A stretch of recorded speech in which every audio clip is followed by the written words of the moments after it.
But I'd like to get the audience in first, and we'd like to sort of see in terms of a range of questions, and I'll just going around the floor if I see any. Are there any women who would like to? Right, very good. There you go, lady over there first, and then there. Thanks very much for the interesting talk. I had two brief questions. The first one is about sensitive products in trade agreements like the EPA. To what extent are these lists of sensitive products sufficient for protecting industries? How were they decided? And can we trust that, for example, the agricultural sector is ready to compete in a reciprocal relationship with the EU? The second question is about the costs of industrialization, specifically on the domestic market. So there was a scholar, I can't remember his name, who in the 80s talked about immiserizing export-led growth, this idea that terms of trade might decline faster than purchasing power increases. Is there a possibility that there might be a trade-off between industrialization and the food security or the purchasing power needs of the local population? Thanks. Okay, very good. Over there. Thank you very much. My name is Valerie Miller. I'm with the International Growth Centre here in London. I also have two questions. I hope you don't mind me piling them on. Surely one of the aspects of smart industrial policy also means that it has to be bespoke, as you mentioned. And we obviously find various different African countries are at various different stages of development, both with regards to development as a whole, but also with regards to their manufacturing sector. And so what can be done specifically to support the bespoke needs or the individual needs of countries at various different stages in the process? That's question one. And then secondly, I'd like to hear the panel's view on the everlasting debate with regards to how much should one look at specific industries to support with industrial policy versus sort of more enabling environment type factors that might benefit all industries and where the market can choose which sectors and industries grow the most or benefit the most. Okay, very good. And I think there was a gentleman here was first, I think. There, yeah. My name is Mubin Rafiq. I'm Managing Director, Micro, Small, Medium Enterprises, UK. I heard, and I just want to, realizing some problem which you were discussing about textile and employment generation. I have a 40 years manufacturing experience and from a family who's been into industry for the last 100 years. Now, Pakistan is my base and Bangladesh. I just want to give you an example that, look, you just mentioned that you want to come up with 300,000 jobs and things like that. If you go back to, just give you a quick example, Bangladesh, there are 4 million women working in garment industry. So it's not a big deal. The easiest thing you can do to create more jobs there very fast is to get into either textile city or textile villages. You can start off with garment industry, which requires more fabric. The second step would be get into weaving industry. By the way, I used to manufacture looms in Pakistan, so I know more. So I was in a place which is called site where engineering industry and textile industry is the center. So I know exactly what we went through because I started in 1977 there, and that was a time that we were going into deletion programs, expansion. So I was there, and I developed 70% Fiat tractor over a period of 25 years in Pakistan. And then I was manufacturing textile machinery, and I was involved into textile, and the whole area was textile. So you can learn a lot from countries like that, people from there, and it's not that depressing, but there are people there. Thank you. Thank you. Thank you. I've got one question, the first question online, and it's for Chi, from Michelle Shivunga. Do you intend to grow your business into other markets, and what partner countries are you working with in Africa, and if any? Is one question.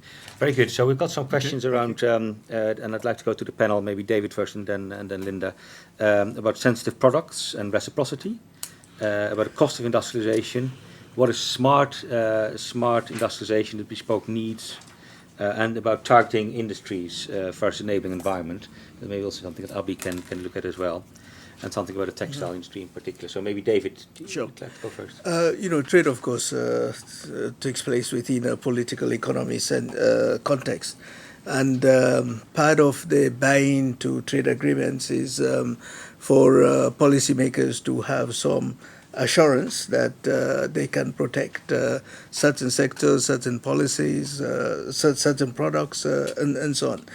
So that's what's behind sensitive products. How are they decided? Well, they have to be decided politically what it is that a government wishes to support. But we should not laugh off sensitive products, because it's becoming clearer and clearer that in order to get buy-in to trade agreements, you do need to give policymakers some comfort as to what it is they're getting into, their tolerance for liberalization and so on. Whether it's in the EPAs or in the Continental Free Trade Area Agreement, has been scope for sensitive products.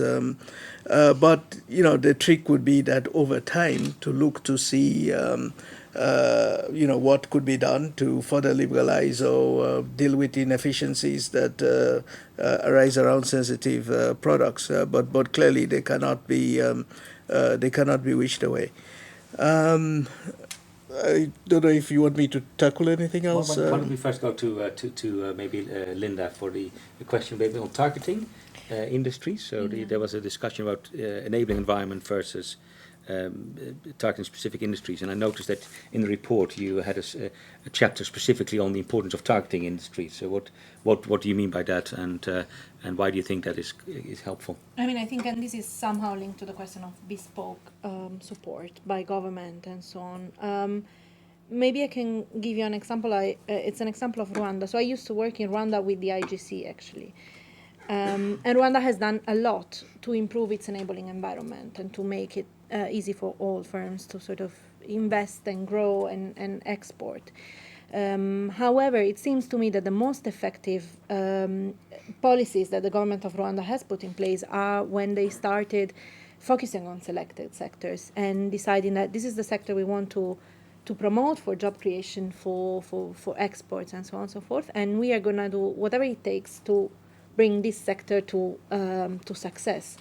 And the case of the textile sector, for example, is particularly interesting because the government of Rwanda has worked closely with Helen High, which was mentioned already, to set up a garment factory there, which employs quite a large number of people. So it seems to me that the targeting is what actually brings investors in the country, and it's what actually makes it work way more than just creating an enabling environment, which of course is important, right? Because if you cannot register your investment, if you cannot trade and cross the borders easily, then you're going to have a lot of problems and you're going to have a lot of additional costs. But it seems to me like a targeted policy is what works best. Mm-hmm. Okay. Chi. So there are a couple of points I'd like to address. The gentleman from SME UK. I think, like me, you have the tendency to make the complex simple, and with a very pragmatic spirit, which I agree with. And there are lots of models of success that do need to be appropriated and learnt from. However, there are some constraints. So, for instance, in Kenya, you have a very high electricity cost. I think the notion of textile clusters would be more appropriate for Ethiopia, where the cost of electricity is 3 times lower, and it's happening.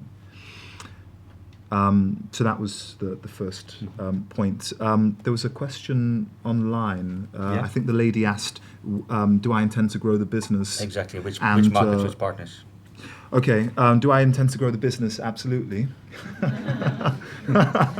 Absolutely. The vision for growth is to... the plan for Walls of Benin is to build the company into a globally distributed African trademark.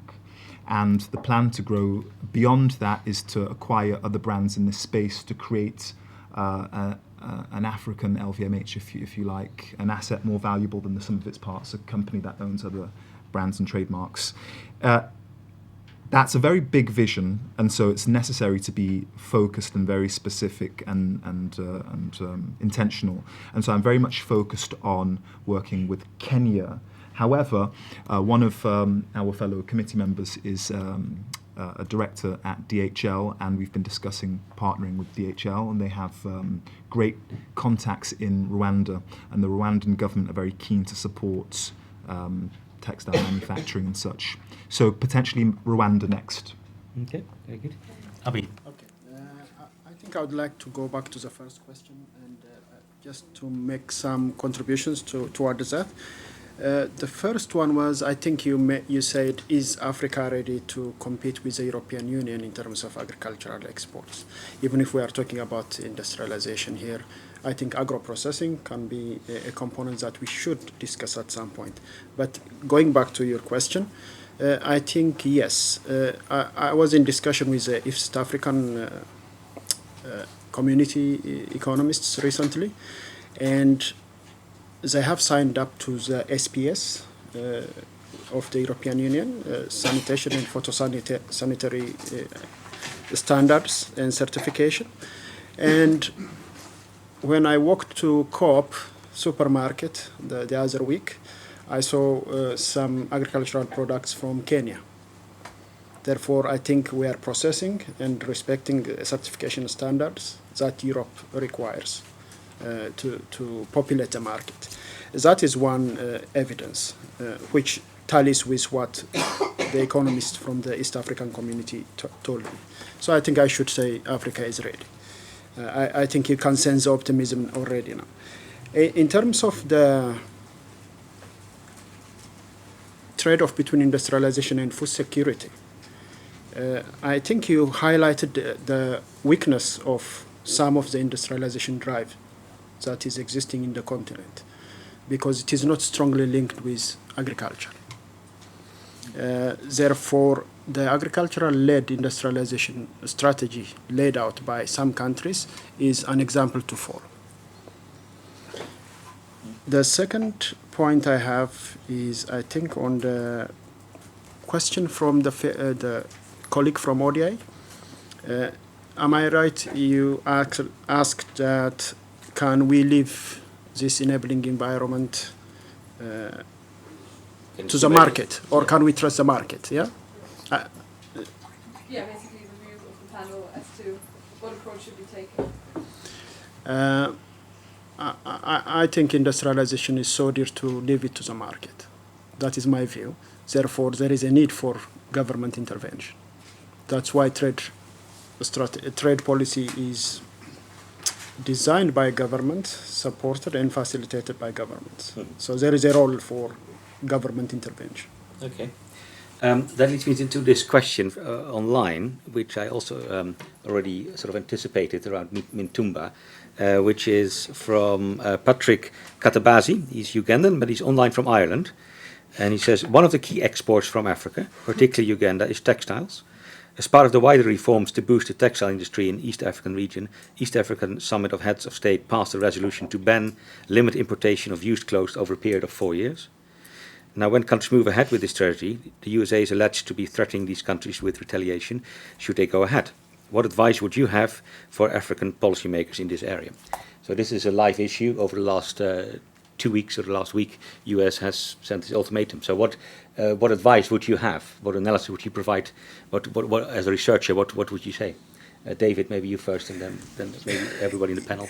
Yeah, I think the African governments concerned have already decided what it is they're going to do. Kenya has retracted from the agreement within the East African community to ban used clothes, but Rwanda, Uganda, and Tanzania have not. Burundi, which is the other member, is under sanctions. So it's not affected one way or the other by this decision in the U.S. So in other words, the governments have decided, but from the point of view of from the point of view of economic analysis, the original decision of the East African community surely is the right one. That is that if you want to grow your domestic industry, you need to look at what the overall factors that could undermine your the competitiveness of your own industry. So I think it's a no-brainer in terms of the decision that was taken. Kenya, of course, needs to be sensitive to its access to the U.S. markets, given the wider range of products that Kenya is exporting to the U.S. So as I say, a Linda, what would no-brainer. you say? I actually beg to disagree. I mean, I think this is a very complex issue, and I think the intention is good. The intention to promote the textile and garment sector is the right one, is the correct one. However, there are consequences to these choices. So, in the short term, you are going to affect people who buy this second-hand clothing the most. So, probably the poorest people in these countries. In the long term, to develop the garment and textile sector, you still need all these policies that we talked about. So aligned trade policy, trade agreements, but also complementary policies. So the sort of banning second-hand clothing only will not necessarily help you grow in the long term unless you have all the other factors right. And it feels to me like there is an expectation that we ban second-hand clothing and then our industry will grow, our garment industry will grow. And to me, this is not correct. And finally, I think I'm worried that this might be sending the wrong signal, in the sense that second-hand clothing are consumed domestically. So it's like we're inviting garment producers to replace this import with domestic production. However, I think East African countries should actually focus on exporting garment and textile, and so they should be looking at a market that's quite different from what the second-hand clothing is now filling. Okay. Two economists, two views. You're not economist, are you? No, but I do have an opinion. Yeah. Good. Well, it's a very contentious issue. David's point reminded me of the fact that it's a bit awkward for the East African community. You've got Kenya that have taken a position and the other countries that are going the other way, it appears. But ultimately, I have to say that I agree with Linda. I think the past is very informative, and this import substitution occurred in Latin America and it didn't work. And ultimately, I think the people at the who benefit from the second-hand clothes are going to be feeling the pinch, as they'll have the choice between the new imports or new expensive clothing that's domestically made. I think that the government should really busy themselves on creating an environment that makes the domestic producers more competitive. Okay. Abi? Okay. Okay, maybe a third view from another economist. I think this is based on, or the decision should be based on analysis. I think the first thing that governments consider is whether, what are they going to lose if they lose preferences, access to the US market, and what are they going to benefit if they ban and develop internal markets. There is a lot of work in this area already, and there is no consensus. So that is a third view. So it is not purely Linda's or Chi's view, or it is not purely David's view. If you look at what, for instance, it is not only about accessing US market, which really matters. For instance, they say, or they give you the access to their markets free of tariff. Is tariff the most binding constraint for trade? But you have to compare the constraints coming from the non-tariff barriers as well as the tariff barriers.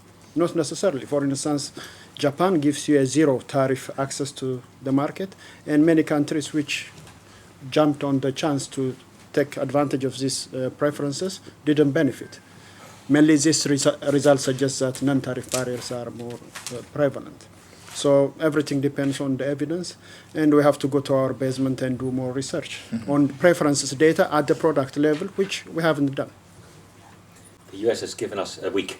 A week, yes. Okay, let's go back to the audience. I think gentlemen and two ladies there, and then here. Hi, my name is Peter Harrington. I'm from the Harvard Center for International Development. So I think it makes sense to me that the kind of focus of this discussion is actually on industrial policy rather than trade policy and smart industrial policy, because I think smart trade policy is really an instrument of smart industrial policy. So I'm glad you kind of gave us SIP, and I think that's kind of behind what everyone has been saying. And I fully agree with the point about targeting. I mean, we've been, doing work and writing about targeting in Sri Lanka, and countries are doomed to choose. So I think that's a crucial part of it. I think there are two problems with this. One is if we all agree, or many of us agree, that government has to take an active and interventionist approach. The first question is, on what basis do you target? How do you choose the sectors to target? And that's actually quite complicated. And what you tend to see is governments using a kind of beneficiation mindset. And I would challenge and question whether that's the right mindset. And I'd like to hear the panel's thoughts on that. So firstly, what's that methodology? The second problem is smart industrial policy is actually really hard to do. It's really, really hard to do. And a lot of governments, whether in the developing world or the industrial world, actually lack the capability to do really smart industrial policy. So how do you tackle that problem, that capability gap of actually doing it, let alone before you even get to the identifying the kind of toolkit of interventions that that you gave some examples for? Thanks. Okay, in front of you here. Hi, I had a question for David. So you mentioned the CFTA toolkit that will measure the benefits of that. Wanted to ask you to elaborate a little bit more on that, about what the indicators you'll use and what that will look like. Okay, behind you actually, then. That's sorry. right. Go ahead. Hello, my name is Uzo Owune. I'm the CEO of Ingo UK. We focus on Africa development. I want to hear the panel's view on the points raised by the gentleman from Ethiopia about taking people to China. And Chi is talking about the effort to grow the garment industry in Africa. But a place like Aba in Nigeria is huge on garment and textile. And I'm wondering how you're working within the continent to compare experiences of those sectors that are succeeding and see what experiences to learn from and then grow. Because the emphasis on looking outside the continent without looking much within is also posing some disconnect within the efforts of African economies in terms of pushing growth. Secondly, I want to clarify, what do you mean by sensitive products? Thank you. Okay, and then Leila here. Hi, my name is Olga. I work for cybersecurity for Cargill Corporation. And two questions. First one, in the spirit of increasing competitiveness for domestic producers, would you say that you have the same opinion going back to the agricultural sector in terms of supporting small or medium-sized farmers locally instead of relying on big industrial agriculture? And my second question is, for any of these policies, when it comes to implementation, how do you ensure that the policies trickle down to the most poor population, such that if development does end up progressing, how does that not widen the poverty gap and then potentially lead to further inequality? Okay, Max.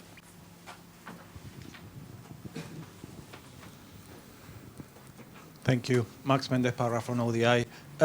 This is not the first time that is attempt to use trade for promote industrialization. So based on the case of Latin America in the 50s and the 60s and the previous Africa attempts to industrialize, what are the don'ts in terms of having a smart trade policy? What are the things that shouldn't be attempted?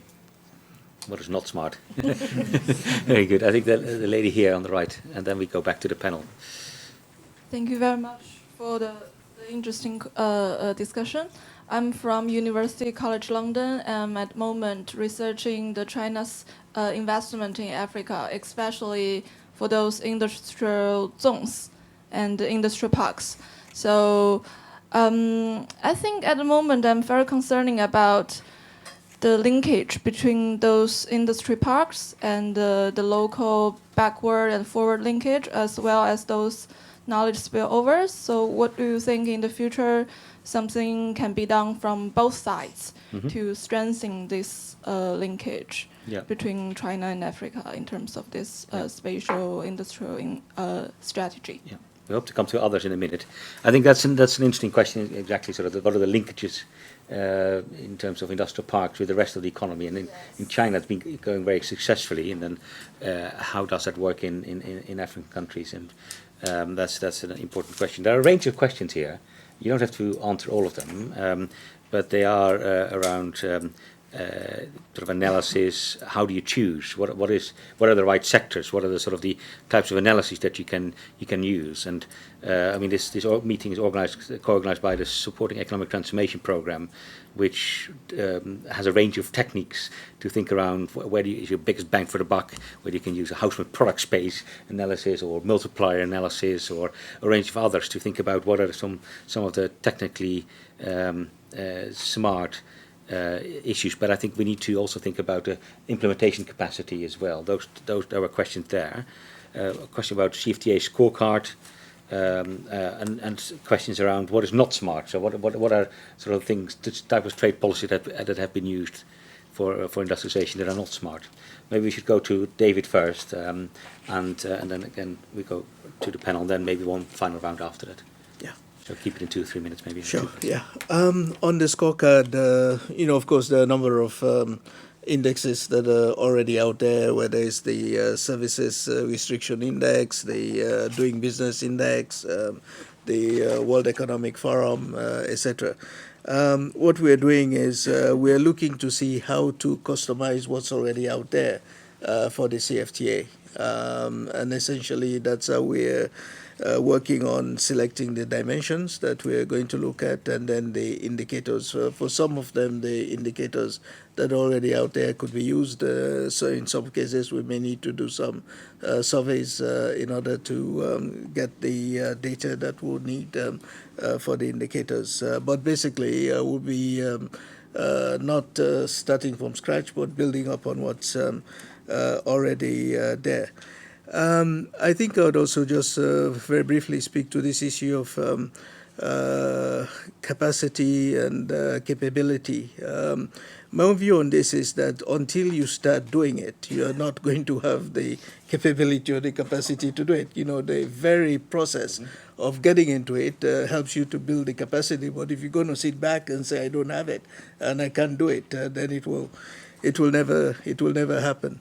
Then just one last point to come back to the previous set of questions that related to this issue of, if I could go back to it, would African agriculture be competitive with European agriculture and all this? One aspect that we often overlook is the missed opportunities just by not having global incentives aligned with the way that global investment flows. So why should anyone want to invest in African agriculture if there are subsidies and other disincentives to do that? So I think that's just to connect that with the point that Abby also made on this issue. I thought should maybe come back to this. Okay, Linda? Maybe I can take the one on trickle down, sort of, Sure. and the other one. Linked poverty. I mean, I think, like, in terms of how does this growth and processes benefit everyone? I mean, I think the simple answer to this is in the jobs side of it. So industrialization is a powerful job creator when it's done in a certain way. One factory hires, like 500, 1,000, 5,000 people, and that's how the larger part of the population benefits. And of course, it's not immediate, and it's not a process that takes place very quickly, but over time, this is probably the answer, in my view. And on the sort of like spillovers from industrial parks and specifically linked to Chinese investments in Africa, I mean, in a way it's similar. It's a matter of time, mostly. We know that Chinese investments in Africa, and I'm not sure about all sectors, but specifically in agriculture, in manufacturing, employment of African workers is like more than 80%, 90%, right? So there's a lot of workers who work in these factories and are trained and learn and can then move to work in other workplaces and have other opportunities. And that's how the knowledge gets diffused. We were visiting a Chinese factory in a special economic zone that was last year. And we were speaking to the HR manager who is from that country. And the HR manager said, I've been doing this job here for a couple of years now. I think I could run a factory myself now.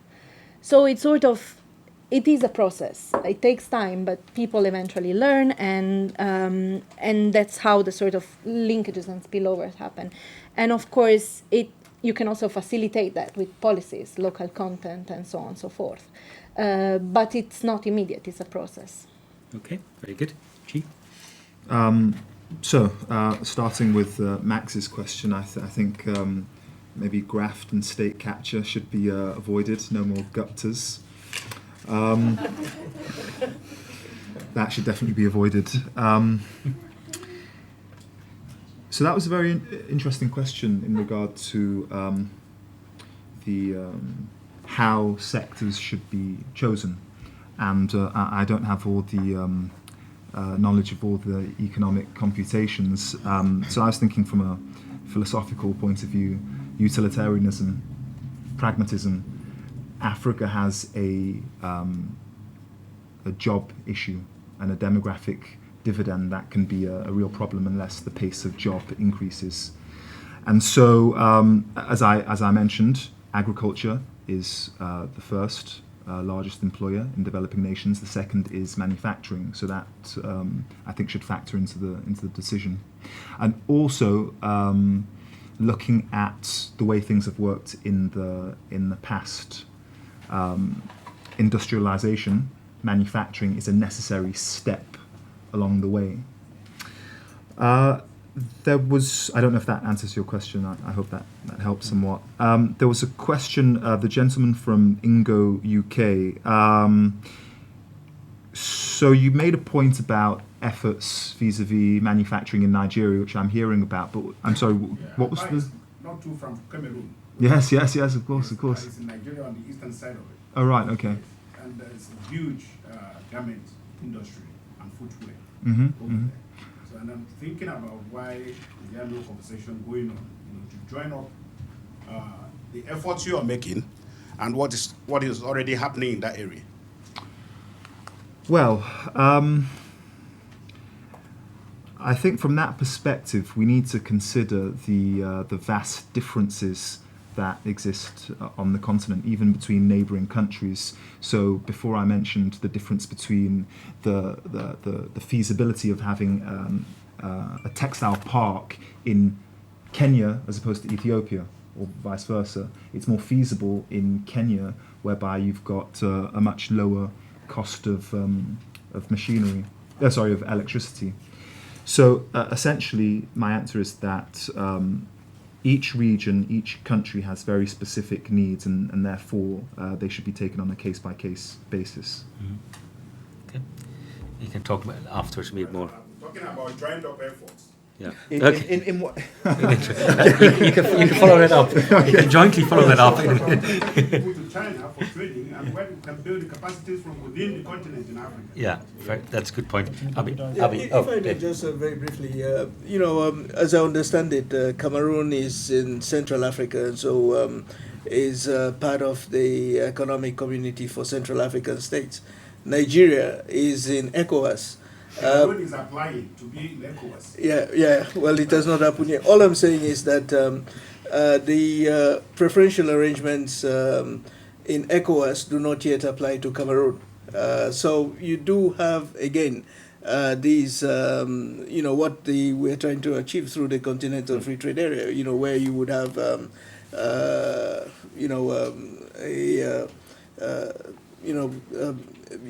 a continent-wide preferential area that would then embrace Nigeria and Cameroon, which currently are not in the same preferential area, if I could put it that way. But both countries are in the both countries are in the Commonwealth, and our the committee. Commonwealth does not have a trade policy. Our committee is co-chaired by Lord Purvis and also the Minister Nalema from the Trade Minister from Nigeria, and so we'll bring this off. Very good. Especially from the Commission where you are, sir. Yeah, Avi. Okay, just two quick points. One is, I think, a very interesting point with regards to poverty. Why do we care? Because we want to reduce poverty and promote employment.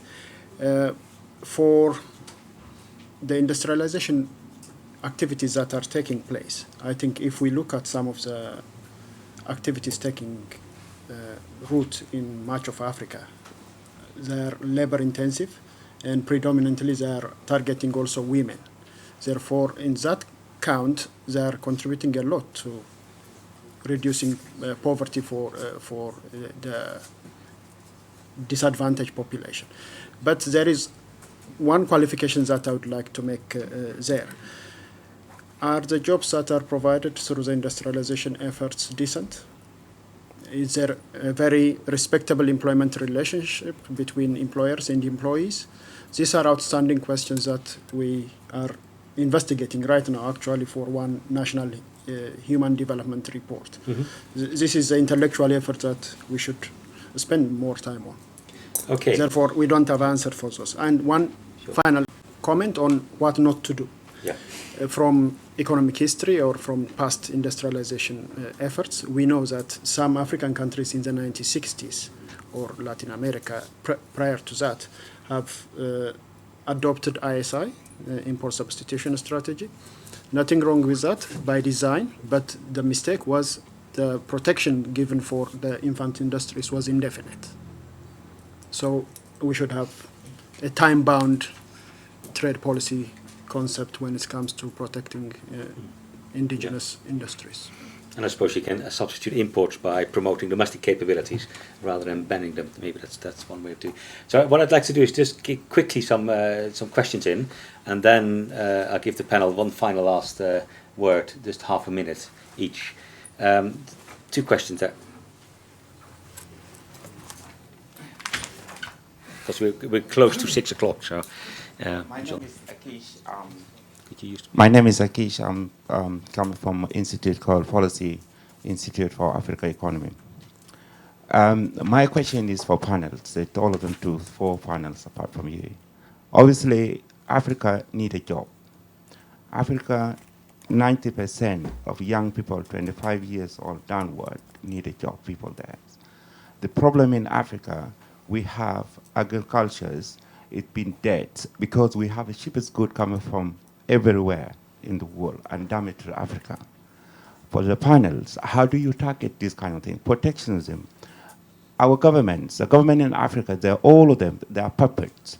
They are Western puppets, they are Chinese, they are just protecting themselves without just getting out from their position, creating a job for young people. The war in Africa will not stop. Okay. We are here, we can talk, and without creating jobs to Africa, nothing can be held. Okay. Thank you. That's great. Lady. Thanks. Just to pick up, sorry, I'm Sarah. I'm from the IGC here in London also.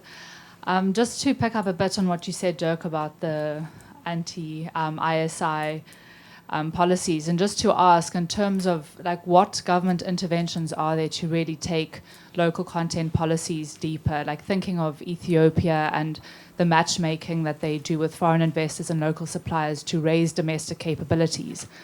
In this like smart policy, how much are we thinking about what government can do to raise domestic capabilities in a very tangible way? Because it's a good way to promote competitiveness without cutting corners and protectionism. Yeah. And another very quick question just on the harmonization of standards in the CFTA and how that's been such an obstacle even within trade blocs like the EAC, and how are you seeing those negotiations going? And yeah, it's a very sticky point, so I was just wondering if you have any insight into how that will look like. Yeah, okay. John? Over there, John Burton.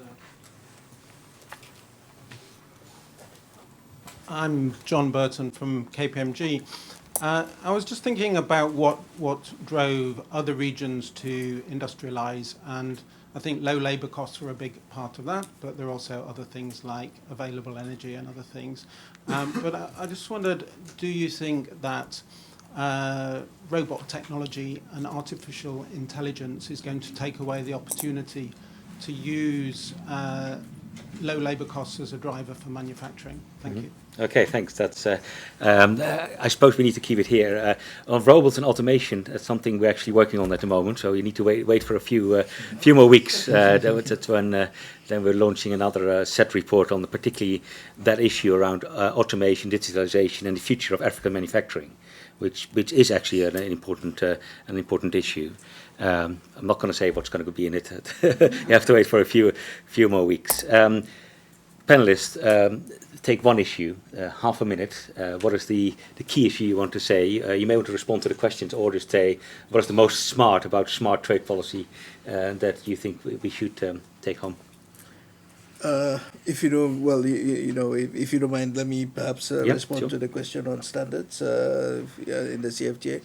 I think it's an opportunity actually for the African countries to move towards greater harmonization of standards, to build the same capabilities in standards. Unfortunately, the African Regional Standards Organization has been working towards this. It now sees a great opportunity to accelerate this work. So, and that's already provided for in the CFTA agreement for cooperation and on standards. Perhaps I'll just very quickly, is my half a minute off? Quarter of a minute. Yeah. I'll just maybe very quickly touch on the question that was raised about some of the problems that you see. I think also the CFTA is an opportunity for trade policy coherence with between Africa and third countries.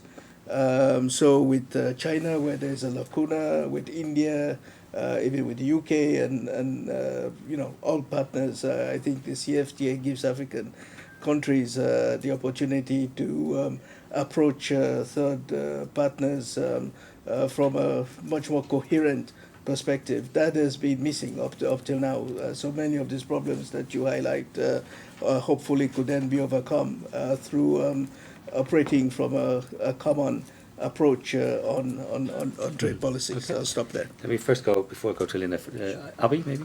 Okay. Yeah. In terms of wanting to say, I would like to highlight that intra-Africa trade is a lifeline for many African countries, and that should be a focus. And I think on reflection, Africa should be honest in terms of avoiding trade costs which are higher within the borders, particularly with regards to cross-border trading and corruption at the customs office, which is an endemic problem that should be addressed. Okay, Chi? Well, the gentleman at the back made a point which I agree with in part, vis-a-vis subsidies, which are very damaging. I wasn't at Buenos Aires, but conversations are ongoing. I think I'd like to answer your, take your point in regard to our smartest smart policy, or one thing that we'd like to take forward. So we discussed the notion of the government being very much involved, and I just wrote down a question: which governments? I think that the aid for trade agenda needs to be ramped up, and potentially the UK government should be looking at supporting entrepreneurs such as myself working in Africa. Okay. So Linda, you were the organizer of the event and together with Max, but what is your final remark? Final remark on any of these questions? Mm-hmm. Maybe around sort of robots and technology, and I know we don't maybe there's no answer yet. I'm not just as worried as many other people are. I don't think this is something that's coming so quickly and in such a huge way that we are that some of us are worried about. So yeah, I wouldn't be I would be partially concerned, but not too much, and then we can discuss maybe more later. Yeah. Okay, thank you very much. So we discussed trade policy, industrial policy. Actually, we talked mostly about jobs, quite a lot about jobs and the role that sort of targeting had in this, the role that industrial policy had in this, the role that the CFTA had in this. And there's a lot that can be done, needs to be done. And I think some of you also mentioned the issue about learning. And we also need to just get on with it and sort of targeting of this. This needs a lot of work. You learn and then you adjust. And I think that's part of industrialization. That's important. And so I hope you have learned from this discussion and that collectively we can provide advice, including to the US government around Mitumba issue.